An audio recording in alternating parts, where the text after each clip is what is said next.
Hello, this is Jamie Mitchell, and we are back from another episode of Libertarian Uncensored podcast, going over all the posts on Libertarian Uncensored subreddit. Let's get right into it. So first we have exclusive present U.S. should wait and see before lowering interest rates from semaphore.com, posted by Ninja Lover, and they added even Trump's own Treasury Secretary is forced to admit it. And I would agree with that. Ultimately, interest rates are whatever the government says they are. Personally, I think libertarian positions, we shouldn't have government mandated rates for anything, but ultimately, since the government's going to control the rates for everything, ultimately they can justify whatever they feel like, and oftentimes there's nothing you can do about it. Next, we have fees a loophole allowing government to collect data on citizens, explained later this month from NPR.org, hosted by Fast C. Riviness, and that's a cross-post from the anarcho-capitalism subreddit, and they added, but Congress may reauthorize. And yeah, personally, I don't think the government should be collecting data on citizens, but it doesn't really matter what I think. As I said previously, the government gets in the position of authority to justify whatever it wants to, and that means and it can justify spying on you and collecting your data whenever it feels like. It doesn't even matter what laws are on the books. It matters just whatever they're feeling justified at any given moment, and oftentimes there's no means to hold them accountable since they control the courts and the legal system as well. Next, Trump asked GOP to unify ahead of vote on spy powers from thehill.com, posted by Jai Porcupine. And yeah, personally, it just goes to show you that Trump's just the same swamp creature he claims to oppose. He'll still have the deep state spying on you. Even if, he might market himself as being against the deep state, he's just controlled opposition. That's what he is. He'll say America first on the campaign trail, but then he'll get into office and it'll be Israel first. And, it's just how a lot of politicians are. They'll say one thing and then they'll just take office and then do the opposite. It's why you can't really trust any of them. Maybe a few exceptions like Thomas Massie, but regardless, it just goes to show you that, politics is very much the art of lying, and Trump is very much a master of lying and saying he's going to do stuff, while in reality doing the exact opposite of it, just like a lot of other politicians. Next we have, gonna just leave this here, all the world is a stage, we are merely players, posted by Donald Key, and that's a cross post from the conspiracy subreddit, and then it looks like a screenshot of a woman that says Miss Simmons, and then it looks like a screenshot of the DoorDash driver who delivered his stuff to Donald Trump.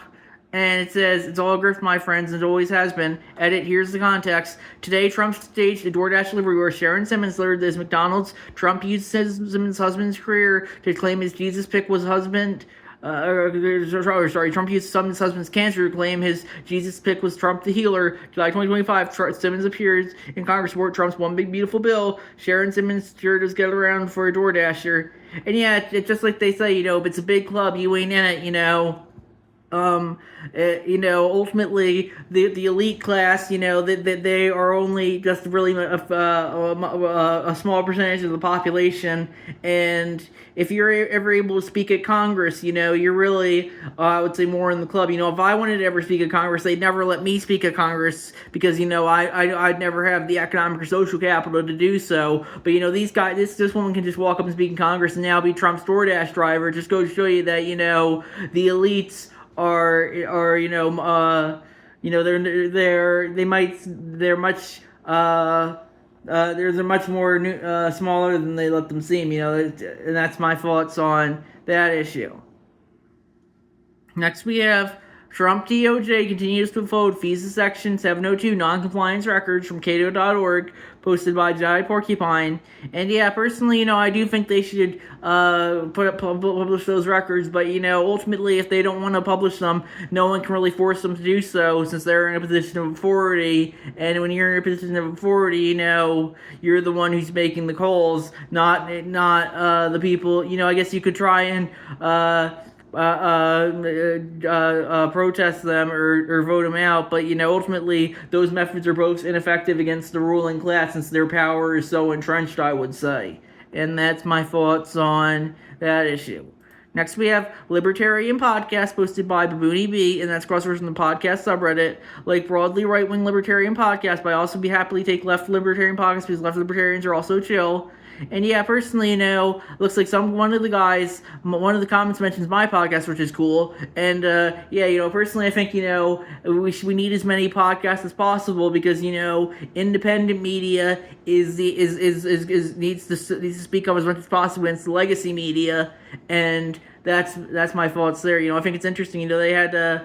I remember, with that being said, some independent media can be bought out by legacy media, like what happened to the Free Press recently. They used to be an independent outlet, but then CBS purchased them. But, ultimately, I would say the libertarian positions, you gotta listen to as many perspectives as possible, especially independent perspectives that aren't being held up by big business and big government. Like this podcast, I would say, that's my thoughts on that issue. Next we have 60% of Americans agree taxes are too high. Here are 4 other reasons state the tax system from Reason.com, posted by Johnny Porcupine. And yeah, I would agree that, taxes should be voluntary rather than coerced. I think it's interesting. We live in a society that's very much against coercion and built on consent, yet taxes are inherently done unconsensually, and it just goes to show you that, the government, it doesn't really matter what society's built on. It matters what force people have, and since the government has legal monopoly and uses force, they can justify forcing you to pay all their money at them, and oftentimes there's nothing you can do about it. Next we have, why would anyone come to the World Cup here? Trump's ice move puts chink in tournament plans, from MSN.com, posted by The Way to Beauty. And yeah, personally, I do think the World Cup, it'll probably get a lot of, Reddit's gonna think it's gonna fail completely, but the last 2 World Cups in Russia and Qatar, countries that are more authoritarian than the U.S. even under Trump, Reddit, those turned out completely fine. So I think this one will turn out completely fine as well, despite how Reddit's constant doom posting about it. Next we have how Viktor Orban's Hungary eroded the rule of law and free markets, from Cato.org, posted by Jedi Porcupine. And yeah, personally, I think the libertarian perspective is you need free markets, but ultimately the rule of law is simply whatever those in power say it is. Reddit loves the rule of law. Reddit loves the rule of law, unless of course Donald Trump is the one making laws, in which case they say it's fascism. And that just goes to show you that it's very much weasel words, how people try and use it. They can use it for ultimately, rule of law is, well, when the government does something that I like, that's just the rule of law. But when the government does something I don't like, that's tyranny. Ultimately, I would say all government is inherently tyrannical, and law is inherently fascistic in its concept of enforcing morality on other people, even if they don't consent to it. And that's my thoughts on that issue.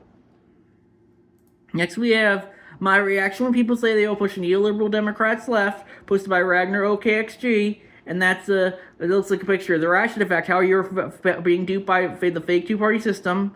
Democrats block moving back to the left, Republicans turn everything to the right. And then there's Fred's post from Armadas, who says, anyone else hearing that click? Now the ACA tax credits are gone. Just like the Dems dropped any mention of single-payer Medicare for all and every universal health care, now the best they can offer is destroying the tax credits. That's the ratchet locking in, posted in work reform by UZ06. And, yeah, personally, I would say that the libertarian position is, our society mostly moves leftward, but of course, Reddit, it's never going to be good enough for them. They always want to move, they always think everything moves rightward. Ultimately, I don't think it really matters if our society moves leftward or rightward. I think our society is drifting much more authoritarian than libertarian, and that's what really matters, whether people are authoritarian or libertarian, rather than if they're left-wing or right-wing, because authoritarianism is something that's going to be inherently bad, whether it's left-wing or right-wing, and I think the libertarian position is you gotta stand up against it, regardless if it's left-wing, right-wing, or in the center, I would say. And that's my thoughts on that issue. Next we have Ageless Linux challenges AVL head-on, vows to distribute non-compliant Linux SOCs to kids, from YouTube.com, posted by Amogus Devilman, and that's a cross-post from the Foz Libertarian subreddit, and that looks like a YouTube video from Brody Robinson. Ageless Linux thinks this is, it's entitled Ageless Linux thinks this is exempt from age verification.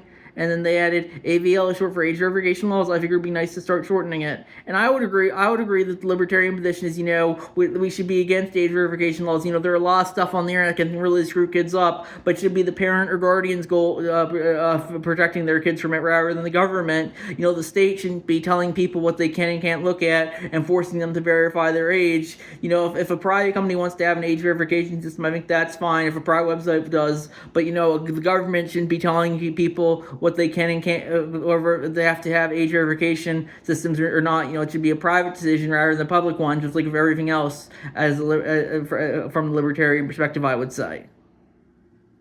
Next, we have ICE is determined to unmask a Reddit user whose only crime seems to be criticizing ICE from Reason.com, posted by Jedi Porcupine. And yeah, I personally, I think we went over this one before, but I don't really care for Reddit. But I don't think ICE should be forcing Reddit to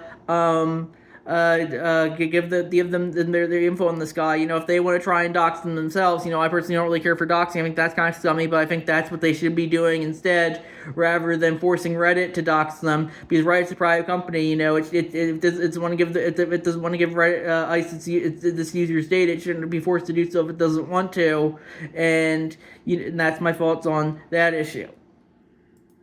Next, we have Pentagon prepares for possible military operation in Cuba from USAtoday.com, posted by LegioX. And yeah, it looks like it's time for another U.S. regime change. We already have Venezuela and Iran this year. Why not make the third time a charm? It just goes to show you that the U.S. can justify policing whatever country it feels like, and ultimate times there's nothing you can do about it. Reddit, of course, will just say Orange Man bad in response to this, but the U.S. has always been consistently the world police since the Second World War, I would say, at this point. But they didn't care. They can't seem to view politics beyond Orange Man bad, when in reality, I think Orange Man's much more par for the course than he lets on outside of his schizo post on social media. He's still going to have the U.S. policing the world and the deep state really running the country, but it's the same was pretty much the same thing under Obama, Bush, and Biden. But Reddit only cares that the Orange Man's a spaz. They don't really care that, the government doesn't really change regardless of which figurehead is in the White House. And that's my thoughts on that issue.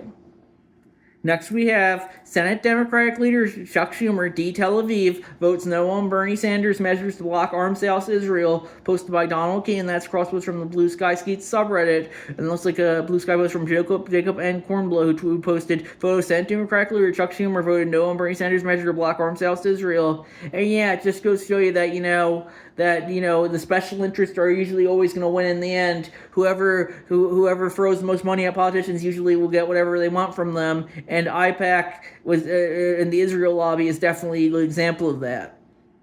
Next, we have Hungary is a laboratory for illiberal nationalism. The results are in, from Cato.org, posted by Jedi Porcupine.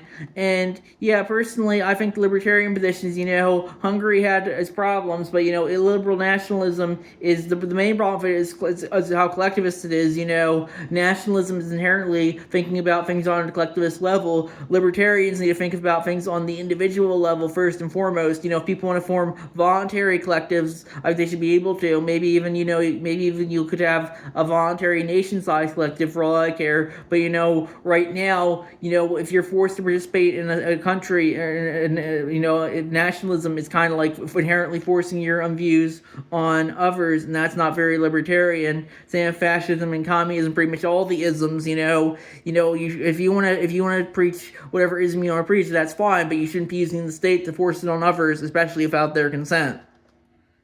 Next, we have liberals are training to fight Trump supporters. Does this scare you? Posted by ShadowNets5462, and that's a cross post from the Donald Trump News subreddit. And it looks like a video of a bunch of liberals in like a gym or something, practicing boxing or whatever moves I guess they're trying. And yeah, personally, I'm not too scared of woke Reddit liberals. They seem to be too busy on social media to justify actually hurting anyone else. And yeah, if they want to train and to fight anyone who they need to be a Trump supporter, I think that's fine. Reddit would consider me to be a Trump supporter since I question the official DNC narrative, even though I never voted for the guy and I've never worn a MAGA hat.